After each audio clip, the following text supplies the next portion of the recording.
Nagbabanta na ang ulan sa labas nang bumalik si Martin sa inuupahan nilang maliit na apartment sa Barangka Drive. Tago sa dingding ang kalabog ng pinto sa lakas ng pagbagsak niya nito. Natuyuan ng luha si Liza, 7 buwan ng tiyan. Katatapos lang magbanlaw ng 2 pirasong lampin sa palangganang pinitikan pa niya sa ikalawang palapag ng lumang gusali. Nakalutang pa sa isipan niya ang amoy ng sabong panglaba nang pumasok ang asawang baka sa mukha ang galit at hilaw na alkohol. Sa ilang segundo, tinitigan lang siya ni Martin. Namumula ang mata, pumipintig ang ugat sa leeg, bago biglang sumigaw na parang nahulog ang langit sa namuo niyang hinanakit. "Wala ka nang ginawa, kundi umangal sa gastos." Bulyaw niya habang humahakbang papalapit, nagbabantang taas ang kamay. Habang lumalapit ang lalaki, tila lumiliit ang silid. Lumang kabinete na may nakalaylay na punit na punda, iskinitang kusina na puro konting lata at tuyo at isang plastic na CCTV camera na nakasabit sa kisame. Ikinabit ni Liza malapit sa bumbilya, lihim na proteksyon. Kinabahan si Liza nang matanaw ang kurtina ng ulan sa bintana. Magkakasunod ang sigawan, nakapaskil sa bawat mutya ng dingding. "Buntis ka pa! Ang tamad mo!" Sigaw ni Martin, sabay dampot sa lumang tabo at ibinato sa sahig. Sumambulat ang tubig. Napatras si Liza, kinapa ang tiyan, ramdam ang bahagyang pagsipa ng sanggol. Naamoy niya ang asido sa hininga ni Martin, tanda ng gin na tinagaya siguro sa kanto. Bago tayo magpatuloy sa ating kwento, paki-comment naman sa ibaba kung saan lugar kayo nanonood. At kung baguhan ka pa lang sa channel ko, huwag kalimutang i-like, i-hit ang subscribe button at pindutin ang notification bell para updated kayo sa mga inspiring stories ko araw-araw. Sige, tuloy natin ang kwento.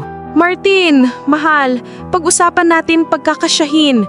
Pakiusap niya ngunit parang hamog lang na naglaho sa alinsangan. Isang iglap pa'y pumalo ang likod niyang kamay ng lalaki sa pisngi ni Liza. Namanhid ang kaliwang tenga, sumabog ang dagundong ng lampara at nakaluhod na siya sa basang sahig. Kinukubli ang tiyan, nangingilid ng luha at pawis. Ang plastic stool sa tabi ng lamisita natumba rin, tanda ng pag-ungot sa sapantahan ng unos. Isang saglit, humupa ang galit ni Martin nang mapansing nangangatog na si Liza. Pero hindi awa ang lumitaw, kundi galit sa sarili, galit sa kahirapan, galit sa mundong sa tingin niya'y pader na kumulong sa pangarap niyang umasenso. Sa kabila ng lahat, pinilit niyang bumuntong hininga, ngulit sa halip na makaintindi, bumulwak ulit ang sisi. "Dahil sa'yo!" at kumalabog na naman ang mesa. Sa tuwing sasakit ang pride ni Martin, nagiging balang salita at kamao. Ilang linggo na siyang walang pasok, natanggal sa bodega ng tela dahil sa tapon na sweldo at pasukin daw ang trabaho kahit may lagnat. Kasunod nito, puro pagsusugal sa video karera, huling bayaran ng kuryente at tubig ang pinagpustahan. Kay Liza sumasumbulat ang buong bigat. Ngunit sa bawat himulmol ng takot, may nararamdaman siyang apoy sa dibdib, sa ngalan ng batang sumisipa sa sinapupuan. Nang makatayo siya sa pagkakanabukla, ginapang niya papunta sa pintuan, ngunit hinablot ni Martin ang braso niya. "Huwag kang lalabas!" Humigpit ang hawak, malamig. "Gusto mong ipahiya ako sa mga kapitbahay?" Unusal ni Liza ang dasal na paulit-ulit mula pagkabata, habang sinisikap na huwag mabali ang loob. Sa kalagitnaan ng kaguluhan, narinig niya ang kaluskos sa kisame. Saglit na ingay mula sa CCTV na gumagalawang lens. Automatic face tracking na sensitibo sa ingay.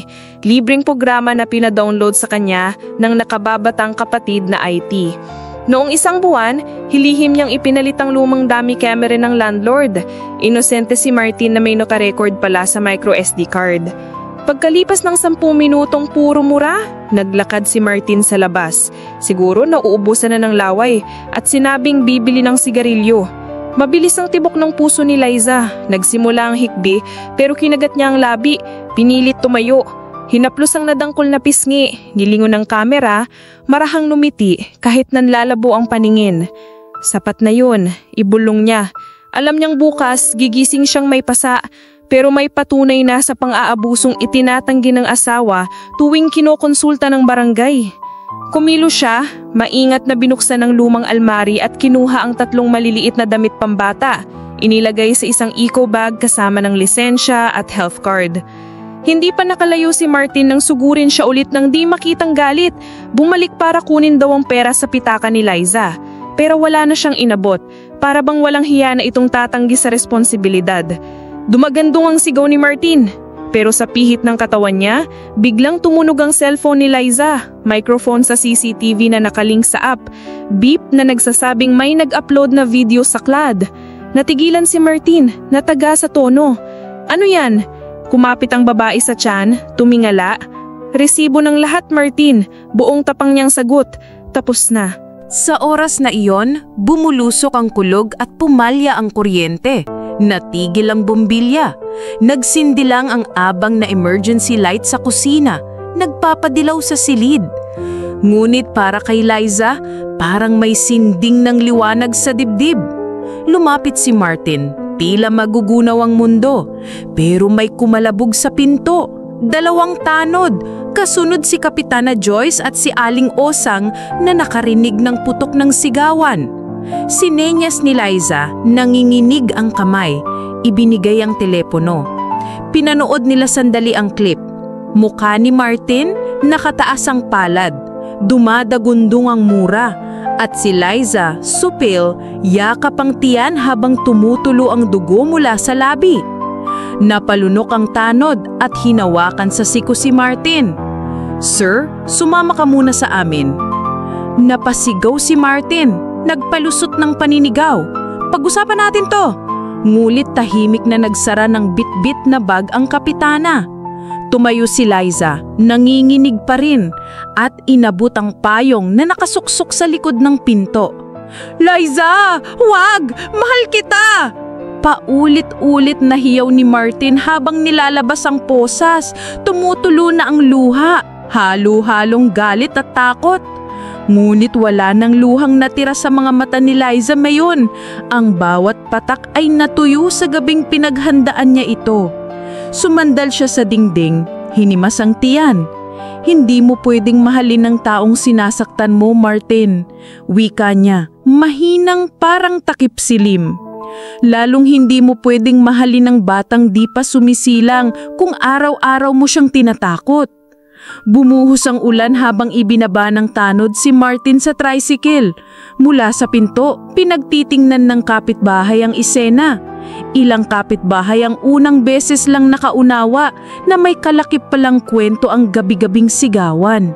Naglakad palapit si Aling Osang, nilagyan si Liza ng lumang kapote at nilapagan ng termos na may salabat.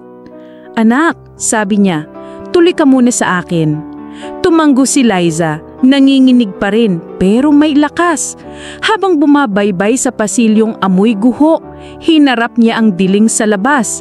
Humahalo ang ilaw mula sa poste sa bawat patak ng ulan. Parang binabasag ang kadiliman. Hindi niya alam ang tumpak na mangyayari bukas.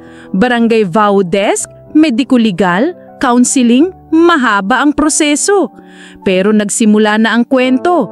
Nakalagab na sa ulap ang katotohanan.